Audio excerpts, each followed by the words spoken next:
phone.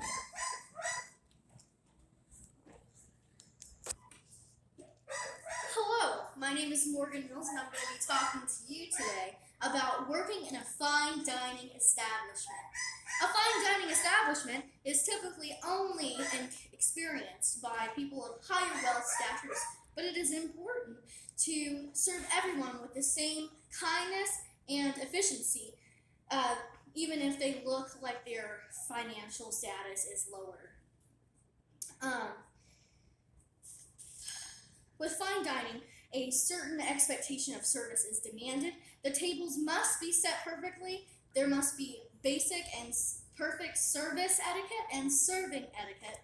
And today we're going to be talking about that. Table settings are an important part of the fine dining experience because it indicates three things. It indicates the tone and feeling that people have whenever they are together at your establishment. It lets people know that they are important enough to put that extra effort out there. And it also influences the appearance of the food that is served. So there are a whole bunch of different table settings that someone can use and put up. Literally, it can be so different. There's a formal setting, a casual setting, a buffet setting, a breakfast setting. They even have a lunch setting. There's a million different types of settings. But today we're just going to talk about formal and casual. So a formal setting would consist of the plate being in the center of the table with a salad fork directly to the left, an entree fork to the left of that, and a dessert fork to the left of that, with a linen folded nicely setting beside that. And then to the right of the plate, there is a knife facing inwards towards the plate, a spoon, and a glass to the upper right-hand corner. Typically, a butter plate is set down on the table as well for rolls, and that's set directly above the salad fork with a butter knife horizontally on the top of the tray. Typically, a formal setting is for really, really fancy, like weddings, and then usually they get served a plated dinner, so everything is going to be the same for each person, and that's why it's so elegant and elaborate. But a casual setting is something more like you would find in your own home, where a plate is set in the middle, a napkin is set to the left of the plate with a fork on top, and then a knife and a spoon to the right, with a glass of water to the top of the right above the knife. Table settings are really important to set up the setting for your experience. I personally feel like serving is a part of a kind of like I'm in theater, so acting I see it as a performance rather than a job to make myself happier about it. According to the Crown Colony Servers Etiquette Handbook, there are a few rules you need to follow as a server. There are a few things you don't need to say. There are some things that you do need to say. First of all, you're going to want to say, ladies and gentlemen, not, hey guys, can I get y'all anything? You want to definitely go away from the y'all. People will get angry with you. Never say, I don't know.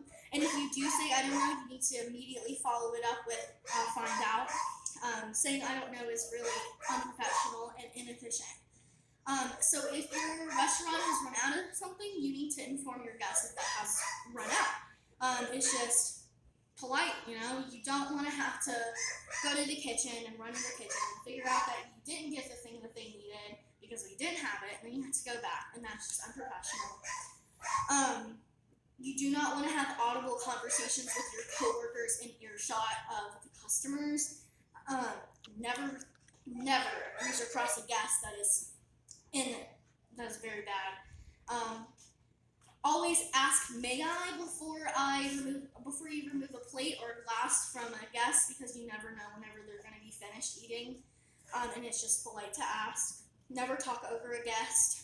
Whenever you come up to a table, you're going to need to wait until they acknowledge you, and never touch a guest. So there's no reason anyone should ever touch a guest. You are a server and they are the guests, and you guys are not friends, you're not family, just don't touch them. And remember, the customer is always right.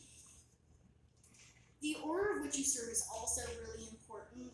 Typically, whenever you're going to go serve a table, you're going to want to seat the table, greet them, and then set their menus out. You don't want to set the menus out first because that can seem like you're rushing them, and you want to make sure that your team and your party are having a nicely paced meal at their own discretion. So typically, you set down the menus and you talk about your specials, and you're going to want to talk about your specials in a very detailed manner. And then after you say the specials, it's usually important to just say something about all the things that we don't have, like inform the guest, like we discussed earlier, of what's not available. And